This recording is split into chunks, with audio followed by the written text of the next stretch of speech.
வைகறை வெளிச்சம் இன்னும் முழுதாக பரவாத நேரம். கிராமத்தின் எல்லையில் இருந்த சிறிய வீட்டின் முன் பெரிய அலுமினிய பால் கேன்களை சுத்தம் செய்து கொண்டிருந்தாள் பத்மா. 35 வயது, கருப்பு நிற நீளமான முடி, எப்போதும் சோர்வை மறைக்கும் புன்னகை, பேசும்போது கண்களில் தெரியும் நம்பிக்கை. அதுதான் அவளை மற்ற பெண்களிடமிருந்து வேறுபடுத்தியது. கணவர் இறந்த பிறகு தனியாகவே வாழ்க்கையை இழுத்து கொண்டிருந்தாள். காலை 4 மணிக்கே எழுந்து பசுக்கள் பால் கறந்து கிராமம் முழுக்க வீடு வீடாக கொடுத்து வருவாள். பலர் அவளை பால்காரி பத்மா என்றே அழைப்பார்கள். அன்று காலை அவள் வழக்கம் போல பள்ளி தெருவில் உள்ள வீடுகளுக்கு பால் கொடுத்து கொண்டிருந்த போது பழைய சிவப்பு டைல்ஸ் வீட்டின் முன் புதிய பைக் ஒன்று நின்றிருந்தது. யாரு புதுசா குடி வந்திருக்காங்க என்று மனதில் நினைத்தபடி கதவை தட்டினாள். சில வினாடிகள் கழித்து கதவு திறந்தது. வெள்ளை சட்டை, கருப்பு ஃப்ரேம் கண்ணாடி, சீரான தாடி, 35 வயதுக்கு மேல் இருக்க மாட்டார். அமைதியான முகம். பால் வேணுமா சார் என்று கேட்டாள் பத்மா. ஆமாம், நான் அரவிந்த், இங்க புதிய ஹையர் செகண்டரி ஸ்கூல் ஆசிரியர் என்று சிரித்தார் அவர். அந்த சிரிப்பில் ஏதோ ஒரு மென்மை இருந்தது. பத்மா ஒரு நொடி பேசாமல் பார்த்து கொண்டே இருந்தாள். எவ்வளவு லிட்டர் என்று மீண்டும் கேட்டாள். 1 லிட்டர் போதும். அன்று முதல் அரவிந்தின் வீட்டிற்கு பால் கொடுப்பது பத்மாவின் தினசரி வழக்கமாகிவிட்டது. அரவிந்த் நகரத்திலிருந்து வந்தவர். ஆனால் கிராம வாழ்க்கையை விரும்பினார். மாணவர்களிடம் மெதுவாக பேசுவார். எல்லோருக்கும் பிடித்த ஆசிரியராக மாறினார். ஆனால் மாலை நேரங்களில் அவர் வீட்டின் முன் தனியாக அமர்ந்திருப்பதை பத்மா கவனித்தாள். ஒரு நாள் தைரியமாக கேட்டாள், சார், எப்போ பார்த்தாலும் தனியா இருக்கீங்க? அரவிந்த் சிரித்தார். எனக்கு குடும்பம் இருந்தது, இப்போ நினைவுகள் மட்டும்தான் இருக்கு. அந்த ஒரு வரி பத்மாவின் மனதை தொட்டது. மன்னிச்சுக்கோங்க சார். பரவாயில்ல பத்மா, சில காயங்கள் சொல்லும்போது குறையும். அதற்கு பிறகு அவர்கள் பேசும் நேரம் அதிகமானது. ஒரு மாலை கனமழை பெய்தது. பத்மா பால் கேனை பிடித்தபடி ஓடிக்கொண்டு அரவிந்தின் வீட்டின் முன் நின்றாள். உள்ள வாங்க, நனைஞ்சிடுவீங்க என்று அரவிந்த் கதவை திறந்தார். மழை சத்தம் முழு வீட்டையும் நிரப்பியது. பத்மா தன் நனைந்த முடியை சுருட்டி கொண்டபடி நின்றாள். அரவிந்த் அவளுக்கு துண்டு ஒன்றை கொடுத்தார். நன்றி சார். எப்பவும் இவ்வளவு வேலை பண்ணுவீங்களா? வாழ்க்கை தானே சார். அந்த வார்த்தையை சொன்னபோது பத்மாவின் குரலில் இருந்த சோர்வை அரவிந்த் உணர்ந்தார். நீங்க சிரிக்கிறீங்க, ஆனா உள்ளுக்குள்ள ரொம்ப கஷ்டப்படுறீங்க போல. அந்த நொடியில் பத்மாவின் கண்கள் கலங்கின. பல வருடங்களாக யாரும் அவளிடம் அப்படி கேள்வி கேட்டதில்லை. எல்லாரும் பால் வாங்குறாங்க சார், ஆனா நான் எப்படி வாழுறேன்னு யாருக்கும் தெரியாது. அரவிந்த் அமைதியாக அவளை பார்த்தார். இனிமேல் தெரியாத மாதிரி இருக்காது. அந்த ஒரு வரி பத்மாவின் மனதில் வேறொரு உணர்ச்சியை உருவாக்கியது. அடுத்த சில வாரங்களில் கிராமத்தில் ஒரு பேச்சு ஆரம்பமானது. பால்காரி பத்மா அந்த புதிய ஆசிரியருடன் ரொம்ப பேசுகிறாளாம், அவங்க வீட்டுக்குள்ள கூட போறாளாம். இந்த வார்த்தைகள் பத்மாவின் காதிலும் விழுந்தது. அவள் கொஞ்ச தூரம் வைக்க முயன்றாள். ஆனால் அரவிந்த் ஒரு நாள் நேராக கேட்டார், ஏன் தவிர்க்கிறீங்க? கிராமம் பேசுது சார். அரவிந்த் மெதுவாக சிரித்தார். நம்ம மனசு சரியா இருந்தா உலகம் பேசுறது நிக்காது. அந்த பதில் பத்மாவுக்கு நிம்மதி கொடுத்தாலும் உள்ளுக்குள் ஒரு பயம் இருந்தது. ஏனென்றால் பல வருடங்களுக்கு பிறகு யாரோ ஒருவரின் அருகில் அவள் பாதுகாப்பாக உணர ஆரம்பித்தாள். ஒரு இரவு பத்மா வீட்டின் முன் அமர்ந்து கணக்கு புத்தகம் பார்த்து கொண்டிருந்தாள். அப்போது அவள் மொபைல் ஒலித்தது. அரவிந்த். Hello sir. நாளைக்கு பள்ளியில் விழா இருக்கு. எல்லாரும் குடும்பத்தோட வர சொன்னாங்க.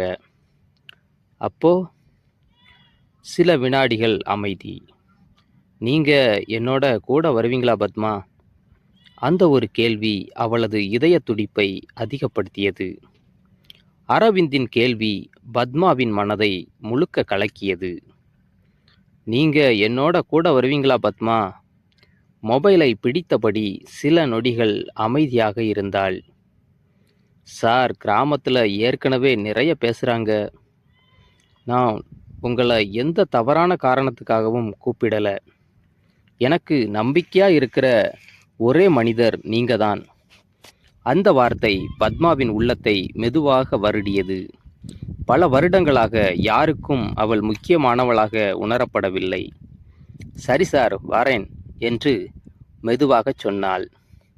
மறுநாள் மாலை பள்ளி வளாகம் முழுக்க வண்ண விளக்குகள், மாணவர்களின் சிரிப்புகள், மேடையில் ஒலித்த பாடல்கள். கிராமமே திருவிழா போல இருந்தது. பத்மா நீல நிற சேலையில் வந்திருந்தாள். எளிமையான அழகு. அவளை பார்த்தவுடன் அரவிந்த் ஒரு நொடி பேசாமல் நின்றார். ரொம்ப அழகா இருக்கீங்க என்றார் மெதுவாக. பத்மா வெக்கத்துடன் சிரித்தாள். அந்த நேரம் சில ஆசிரியர்கள் ஒருவருக்கொருவர் பார்த்து கொண்டு கிசுகிசுத்தார்கள். அவர்தான் அந்த பால்காரி பத்மா. அந்த வார்த்தைகள் பத்மாவுக்கு தெளிவாக கேட்டது. அவள் முகத்தில் இருந்த மகிழ்ச்சி மெதுவாக மறைந்தது. நான் போறேன் சார். அரவிந்த் உடனே அவளது கையை மெதுவாக பிடித்தார். ஒரு நிமிஷம். பத்மா அதிர்ச்சியுடன் அவரை பார்த்தாள்.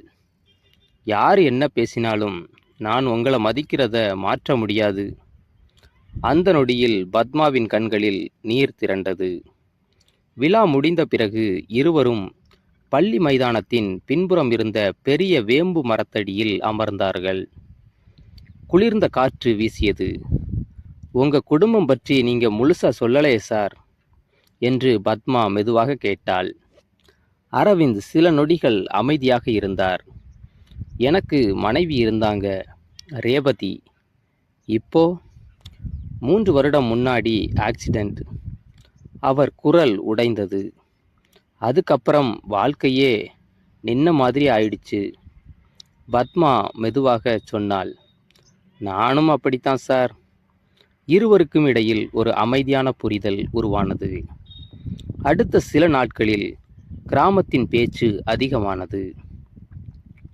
ஒரு நாள் காலை பத்மா பால் கொடுத்து திரும்பும்போது 2 பெண்கள் அவளை பார்த்து சிரித்தார்கள். வயசு ஆன பிறகும் காதல் வருது போல. அந்த வார்த்தை பத்மாவை காயப்படுத்தியது. வீட்டுக்கு வந்து அமைதியாக அமர்ந்து அழுதாள். அந்த நேரம் அரவிந்த் அங்கே வந்தார். என்னாச்சு? நம்மால இப்படி தொடர முடியாது சார். ஏன்? இந்த ஊர் என்னை விடாது. அரவிந்த் நேராக அவள் கண்களை பார்த்தார். அப்போ நாம ஊருக்காக வாழணுமா, இல்லை நம்ம வாழ்க்கைக்காக வாழணுமா?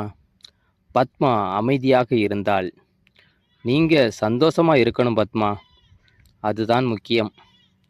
சில நாட்கள் கழித்து அரவிந்துக்கு நகரத்தில் பெரிய பள்ளியில் வேலை வாய்ப்பு வந்தது. அவர் பத்மாவை சந்திக்க வந்தார். நான் அடுத்த வாரம் கிளம்பணும். பத்மாவின் இதயம் கனத்தது. அப்படியா? ஆனா ஒரு விஷயம் கேட்கணும்.